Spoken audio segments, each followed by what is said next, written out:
Meios básicos de obter dados primários, método da observação. A gente viu na sexta-feira, foram poucas pessoas que participaram na sexta-feira, que a gente falou sobre fontes de pesquisas primárias, entrevista, questionário, experimentos, que são métodos, né, de pesquisas primárias, e que essas pesquisas, elas se dividem em dois meios, né, de obtenção de dados.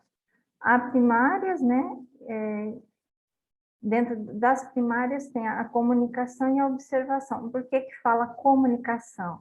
O autor que eu escolhi, que é o Matar, ele usa isso, comunicação. Por quê? Porque a primeira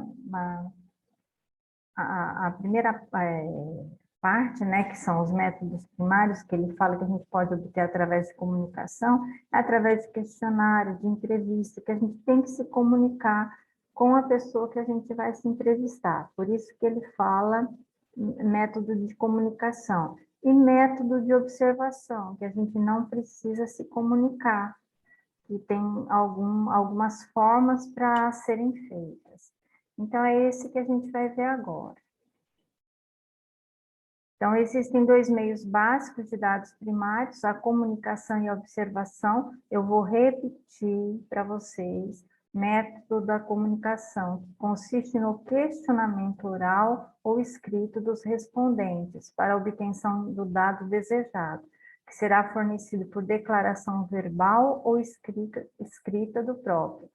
Então, é o que eu falei, se eu vou questionar de alguma forma, seja uma pesquisa pelo WhatsApp, seja uma pesquisa pelo Google, que eu vou fazer através do Google, seja através de um questionário, seja através dos correios, seja através do telefone, eu vou estar procurando a pessoa e eu vou estar me comunicando com a pessoa. Nem que eu vou estar dizendo para ela, eu estou enviando a entrevista, aí você responde e me devolve, mas eu tenho que falar, eu tenho que comunicar. Agora, a pesquisa de observação, ela consiste no registro de comportamentos, fatos e ações relacionados com o objetivo da pesquisa, e não envolve questionamentos e respostas verbais ou escrita. Então, muitas vezes, na pesquisa de observação, talvez vocês são observados e nem percebem. Talvez a pessoa está do lado de vocês, fingindo que está adquirindo um produto, na verdade ela está olhando o que você está adquirindo, de que forma você está escolhendo esse produto e você nem percebeu. Por quê? Algumas vezes às vezes talvez até passamos por isso e não sabemos, porque a gente não tem que saber que está sendo observado. Definição de pesquisa de observação. Em vez de fazer perguntas às pessoas, como nos levantamentos, a observação consiste em examinar o que as pessoas fazem. Então, a pesquisa de observação pode ser definida como um processo sistemático de registro dos padrões de comportamento de pessoas, objetos e acontecimentos, sem fazer perguntas ou se comunicar com eles. O que eu posso fazer, por exemplo? Eu posso ficar do lado de um freezer no supermercado, olhando as pessoas escolher, por exemplo, batata congelada para comprar, fingindo que eu estou comprando, e eu vou observar dentro de uma hora, vou estabelecer uma hora por dia, qual que vai vender mais, qual critério que eles estão escolhendo mais um tipo do que o outro, se é preço, se é qualidade do produto, se é quantidade. Então, eu vou estar observando o que as pessoas vão fazer, o comportamento delas na hora de comprar. Condições para o uso da observação. São 3 condições que precisam ser fixadas antes que a observação possa ser usada com sucesso como uma ferramenta de coleta de dados para a pesquisa de marketing. Então, existem 3 condições para que a pesquisa de observação ocorra. As informações necessárias precisam ser observáveis ou dedutíveis de um comportamento observado. Então, eu posso estar observando alguém que vai comprar alguma coisa, né? Ou se a pessoa, um comportamento da pessoa, talvez, nas gôndolas dos supermercados, vamos dizer assim, ou como ela olha, como que ela procura o produto, se ela percebe o produto que eu estou pesquisando ou não. Então, se um pesquisador deseja saber por que o indivíduo comprou uma marca de café em vez de outra, então eu posso ficar, né, nas próximas prateleiras, talvez vocês já passaram por isso e agora vão perceber que passaram. Às vezes vão comprar, por exemplo, uma marca de café e tem uma pessoa ali do lado fazendo de conta que ela está organizando ali um outro produto. Na verdade, ela está olhando qual produto que está sendo comprado. E ela fica ali talvez por uma semana, 2 semanas, 1 hora por dia, em horários alternados, né, para ver como que é a venda do produto. O que mais se busca, por exemplo, vamos pensar agora nesse tempo de pandemia, qual a marca que está vendendo mais? Se é a que está mais em conta? Se não houve oscilação, se continua vendendo igual as marcas que estavam ofertadas no mercado? Se alguma está em falta devido a ter parado talvez o processo produtivo, ou talvez não chegou no estado por outros motivos, né, a distribuição do produto, e assim por diante. Talvez se fosse fazer uma pesquisa de observação nesse momento, teria que olhar com outros olhos, justamente pelo momento que nós estamos passando. Em segundo lugar, o comportamento de interesse precisa ser de alguma maneira repetitivo, frequente ou previsível. Então, só pode acontecer a pesquisa de observação se for repetitiva. Se a gente for pesquisar, por exemplo, uma pessoa que comprou uma casa, o gosto dela, qual casa que ela vai escolher, talvez essa pessoa, a gente vai ter que acompanhar ela durante 10 anos, não é verdade? Às vezes comprou uma casa agora e vai comprar outra só daqui 10 anos, 15 anos. Se ela comprou um carro esse ano, talvez ela só vá comprar outro daqui 2, 3 anos. Então, como fazer a pesquisa de observação nesse sentido? É muito longa a pesquisa, não é viável. Por quê? A disposição de ficar acompanhando se torna muito grande. Então, talvez não seja uma pesquisa adequada para prazos muito longos, né? A gente acaba perdendo foco. Você acaba, às vezes, perdendo até a pessoa que você estava pesquisando nesse meio tempo. Terceiro, o comportamento de interesse precisa ser relativamente de curta duração, é o que eu estava dizendo.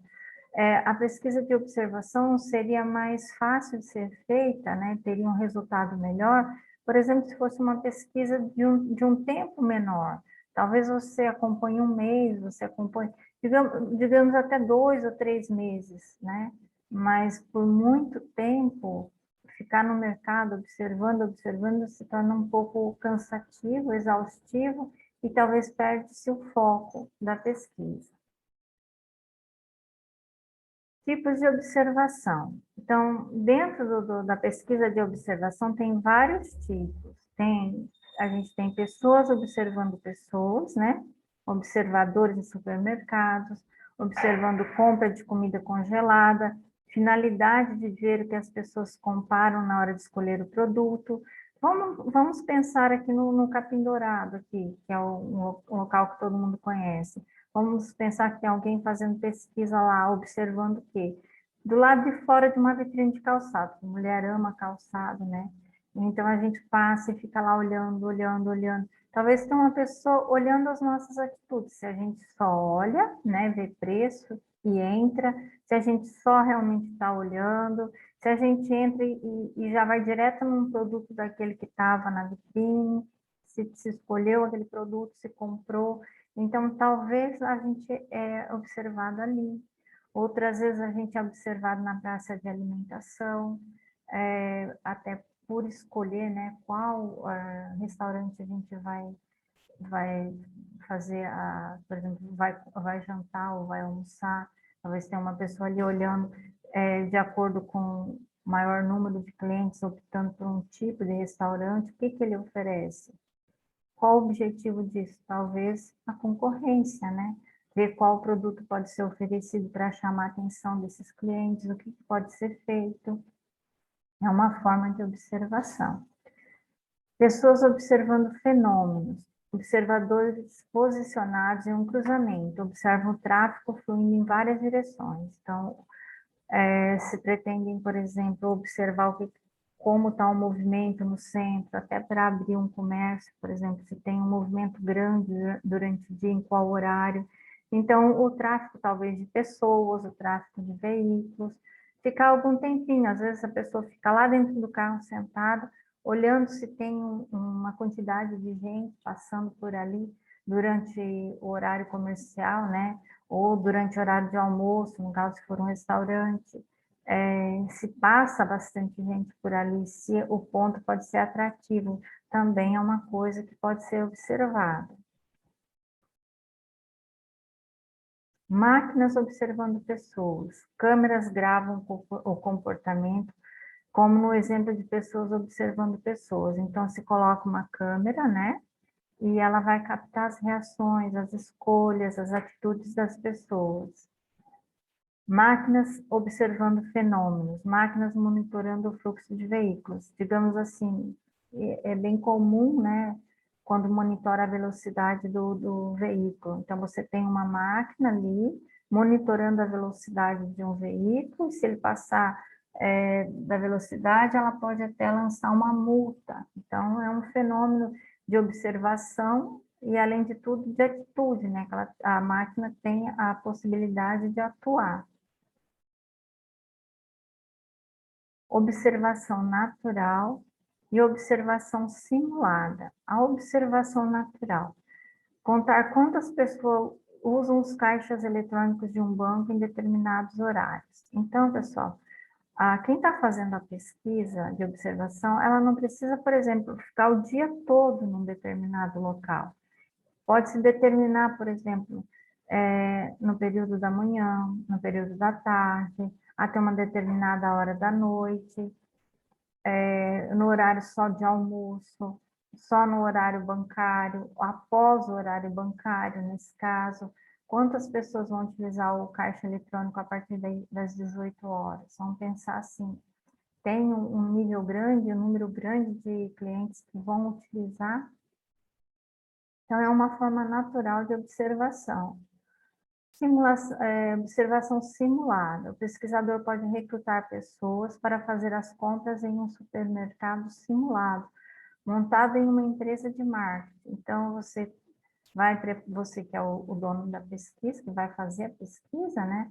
Pode montar um mini supermercado num espaço e vai observar como as pessoas que passam por ali vão estar agindo com relação aos produtos, como elas olham, em que direção, por exemplo, o primeiro olhar, né, na gôndola, se é no meio, se é na prateleira em cima, se é embaixo. Por que que isso é importante? Porque a pessoa vai estar definindo onde ela vai colocar o produto dela. Então, é aquela questão, se eu coloco na altura dos olhos da maioria, a tendência é um número maior de pessoas olharem o produto e se interessarem por ele. Se eu coloco muito embaixo, talvez demore um pouquinho para as pessoas perceberem o produto, acabam passando, tem que voltar, acabam demorando mais dentro do mercado, né, durante o período das compras. Se você coloca no alto, uma pessoa talvez com uma estatura mediana ou baixa vai ter dificuldade para alcançar. Então, são coisas que a observação ela vai permitir fazer com que isso fique determinado, como que você vai colocar o seu produto lá no mercado. Essa observação simulada é interessante, você pode convidar várias pessoas, donas de casa, diferentes faixas etárias, de idade, e a pessoa talvez nem fique sabendo realmente qual produto que você está buscando descobrir. A pessoa vai fazer fingindo, né, colocando no carrinho tudo que ela colocaria para uma compra, e você ali vai estar observando se ela está buscando o produto que você está pesquisando ou não. Observação disfarçada versus não disfarçada. Observação disfarçada, as pessoas não sabem que estão sendo vigiadas. Uma forma comum de observação disfarçada é o espelho espião. Então, em alguns locais que a gente vai, talvez, tem esse espelho e a gente nem percebe. Você está sentado ali esperando, talvez até numa clínica, digamos assim. Tem um espelho e do outro lado, né, da secretária, quem está lá do outro lado está vendo o que está acontecendo e a gente nem percebe. Ou então, até quando você vai buscar um trabalho, você vai numa agência preencher uma ficha, de repente tem um espelho espião, porque o psicólogo está do outro lado, observando as tuas atitudes. Então, você não sabe o que está acontecendo, você vai agir normalmente como você é. Você não vai estar trabalhando as suas formas de agir, porque você não sabe, né? Então, é uma forma interessante esse espelho espião, porque pode captar sem ninguém perceber e captar realmente as atitudes da pessoa. Observação não disfarçada, as pessoas sabem que estão sendo observadas. Isso pode influenciar no comportamento e criar um potencial para distorção do comportamento. Gente, isso aqui é igual a primeira vez que a gente vai jantar na casa da sogra ou do sogro. Você já vai com medo, com o coração saindo pela boca, as tuas atitudes não são nada daquilo que você faz no dia a dia, você olha o que você fala, você olha o que você está rindo, você olha como sentar, você olha até a quantidade que você vai comer, porque você vai passar fome que você não vai ter coragem de comer a quantidade suficiente. Isso aqui é mais ou menos nesse sentido. Se você sabe que você está sendo observado, você vai sentar bonitinho, você vai se comportar todo bonitinho, você não vai falar palavrão, você não vai agir como você agiria, né? De uma forma disfarçada. Então, essas atitudes, você saber que está sendo observado, pode influenciar no comportamento e criar potencial para distorção do comportamento. Então, talvez aqui teu comportamento não seja real, não seja o que você realmente é. Tem pessoas que vão conseguir ser normalmente ser o que são, mas tem outras que não vão conseguir, que vai estar com um receio, que vai estar com vergonha, que vai estar pensando, né, que já está sendo observado. Então, as atitudes, até as expressões, né, do rosto, a forma de agir, a forma de sentar, os pontos de se negar as coisas através de cruzar os braços, são observações, por exemplo, que tem pessoas aptas a fazer, por aqui já se torna um pouco mais difícil, porque a pessoa ela está em estado de alerta, é o que eu falei, esse aqui é a primeira vez que encontra a sogra. Observação estruturada. O observador preenche um formulário semelhante a um questionário sobre cada pessoa que está sendo observada. Então, eu vou, por exemplo, para uma... Vamos pesquisar um consultório, digamos assim. E eu fico sentada lá, né, fazendo de conta que sou um cliente com um livro na mão, e eu vou estar observando o quê? Qual o perfil dos clientes, né, determinado médico tem. Então, talvez o médico contratou a pesquisa, precisa de um estudo, até a própria clínica, que ela atende, de repente tem 10 profissionais que atendem lá, e ela quer saber o perfil do cliente que procura a clínica. E ela faz isso, a pessoa vai fazendo o quê? Ela vai observando e vai preenchendo um formulário, aparentemente idade, aparentemente qual o tipo de problema que a pessoa tem, que ela está procurando, aparentemente se a pessoa, por exemplo, ela está indo porque ela tem plano de saúde, ela está indo pagando a própria consulta. Então, várias questões que podem ser observadas dessa forma. Não só num consultório, tá, pessoal? Pode ser em comércio, pode ser numa loja, pode ser num shopping, pode ser numa lotérica, talvez. Digamos assim, várias formas de se observar. Depende da pesquisa, né? Quem encomendou a pesquisa, o que a pessoa está querendo. Observação não estruturada. O observador simplesmente faz anotações acerca do comportamento que está sendo observado.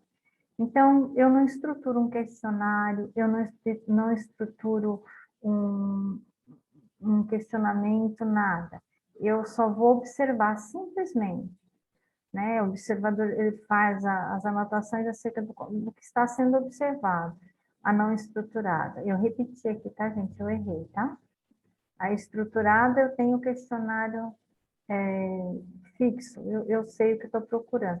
A não estruturada, eu vou responder de acordo com o que eu acho que deve, as observações que eu fizer na pessoa, tá? Se a pessoa está bem vestida, se a pessoa, por exemplo, usa batom, se a pessoa está perfumada, se eu estou pesquisando, digamos, um batom, e eu fico numa entrada de um shopping sentada, aí eu vejo quantas mulheres que vão passar por ali durante uma hora que estão usando batom.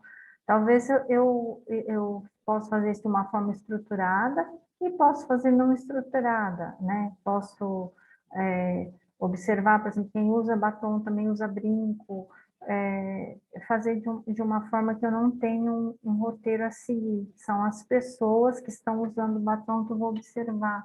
A maior parte usa tatuagem, a maior parte, por exemplo, tem mais de 50. Eu que vou colocando as observações em cima dessas pessoas que eu estou pesquisando. Pessoal, eu não sei o tempo, mas eu acho que está acabando. Então, eu acho que pela hora que eu abri a aula, nós temos 2 minutinhos, que já deu um sinal aqui. 4 minutos, professora. Quanto? 4, está 4? aparecendo 4 aqui.